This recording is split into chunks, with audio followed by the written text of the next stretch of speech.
Welcome to Rustbuster's installation guide for Chevy's 1988 to 1998 CK1500. Before we begin, if you're uncomfortable with any of the processes listed in this guide, we strongly suggest you seek the work of a professional. Ensure you have all the tools and utilities listed and that you're following all the manufacturer's safety precautions during use. Step 1. Disconnect your vehicle's battery and inspect for potential fire hazards such as leaking fuel lines and engine components.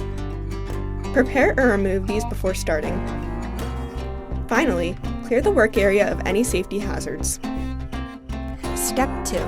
Remove the vehicle's bed and gas tank, followed by burning and punching out the factory rivets retaining the crossmember. Remove the factory crossmember. Step 3. Paint the new crossmember with a weld-through primer to prevent any further corrosion. Step 4. Install or reinstall the gas tank strap. Then, once the crossmember is set in place, tighten the bolts using a 14mm socket and 15mm wrench.